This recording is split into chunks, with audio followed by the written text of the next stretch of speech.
Florence, February 7th, 1497. Fire alights the Piazza della Signoria as young men throw objects into it, stoking the flames even higher.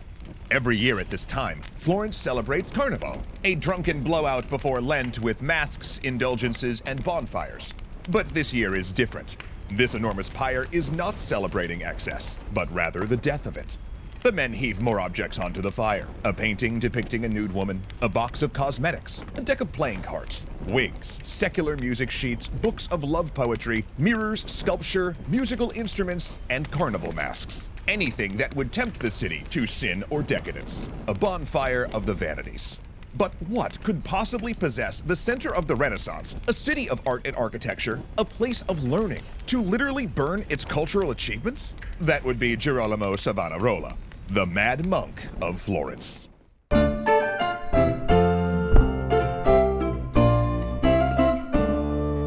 And if you're fired up after burning through this episode, you can watch Ep 1 of our new series on the unholy Roman Emperor Frederick II right now 2 whole weeks early over on Nebula. New Year's resolution achieved.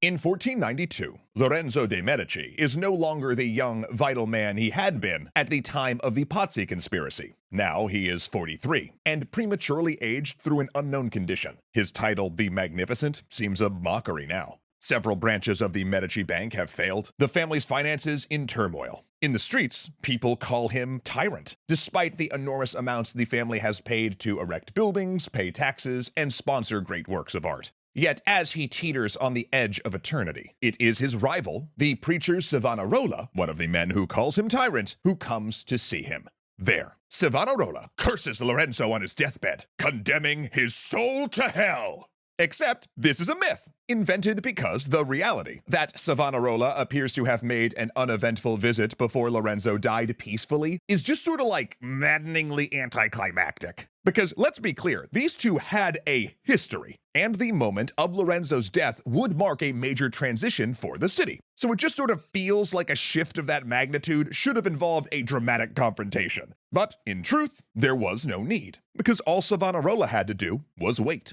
But backing up a bit, Savonarola had been born to a medical family and had pursued a career as a doctor before becoming a Dominican monk. Yet even there he found monastic life still not morally stringent enough. He became a firebrand, an itinerant preacher, writing apocalyptic poetry and speaking against what he perceived as a church steeped in corruption and avarice, an approach that attracted both followers and enemies. These oratories brought him to Lorenzo's attention in 1490, when a controversial philosopher he was sheltering suggested Savonarola would be an asset to the Medici-sponsored convent of San Marco. Yet despite moving to Florence, under Lorenzo's protection, it was very clear that Savonarola had no love for the Medici. In his preachings, he decried the city's wealth and splendor, rallying against the ruling class of Florence. They were exploitative tyrants, he said, that spent vast sums on palaces, artwork, clothes, and carnivals, while the ordinary people of Florence starved. They were idolatrous sinners, glorying in the pagan culture of ancient Greece and Rome, commissioning nude images of biblical figures, and the Virgin Mary dressed in modern silks like a courtesan.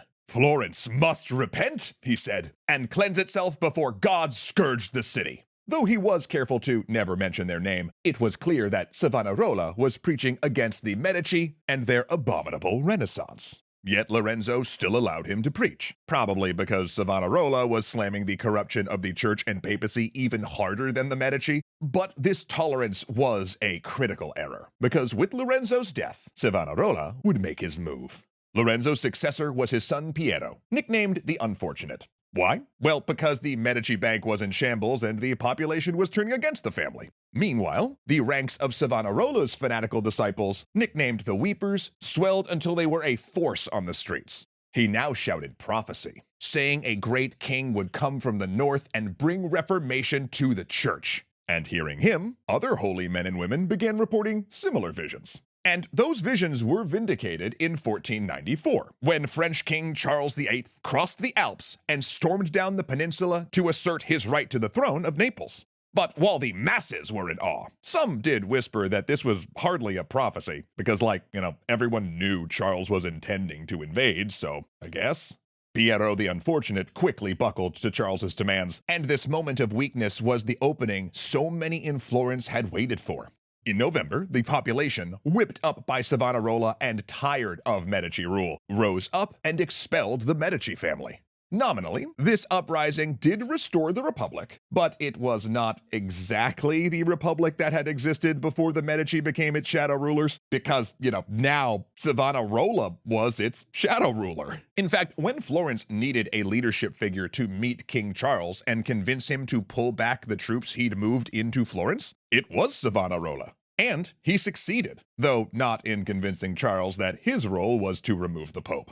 See, Savonarola wasn't interested in just having a republic, but a revolutionary Theocratic Republic. Upon negotiating French exit from Florence, he declared that the city would be richer, more powerful, and glorious, that it was the navel of Italy, and would spread the reformation of the church throughout the peninsula. Meanwhile, Republican revolutionaries stripped Medici symbols from Florence, including destroying Botticelli's fresco of the Pazzi conspirators. Increasingly, Savonarola began speaking more explicitly about prophecy. He claimed to have predicted the deaths of Lorenzo and Pope Innocent VII, as well as the French invasion, and described intricate visions of ascending to heaven and speaking to the Virgin Mary about Florence becoming the New Jerusalem.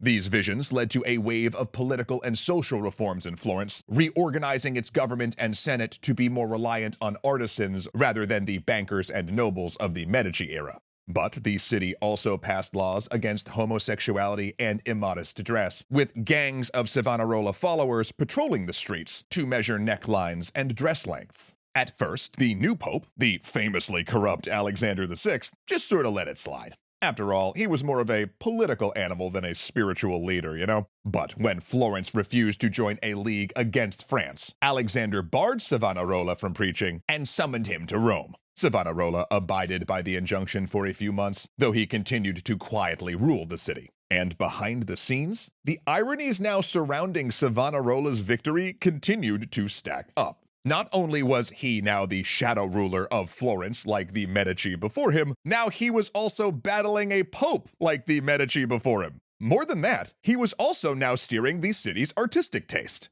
Granted in a different direction by banning secular art, but encouraging religious art. Yet Savonarola wasn't the type to stay quiet for long. And soon, he was again calling the church a whore and rallying against Alexander directly. He also began to remake the city's carnival celebration into, well, what we saw at the beginning of this episode. The first of these was known as a bonfire of the Vanities, a practice that had been around for decades, where a large bonfire was built at the center of a city and sinful objects burned. At the top of the pile, a wooden figure meant to represent Carnival itself. These events also involved parades, songs, and religious theater. This was finally too much for Alexander, and he excommunicated Savonarola shortly after the first bonfire. Yet he did manage to hold on to power long enough to have a second bonfire the next year, but by that time, much as the public had become fatigued with Medici Renaissance excess, public sentiment was also starting to curdle on Savonarola's anti-Renaissance backlash.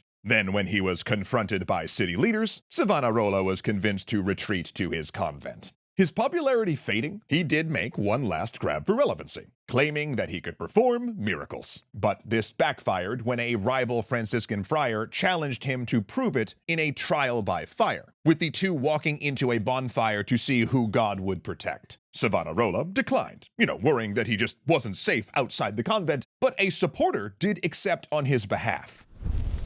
On the appointed day, Savonarola's representative met the challenger in front of a roaring bonfire, watched by much of the city wanting to witness a miracle.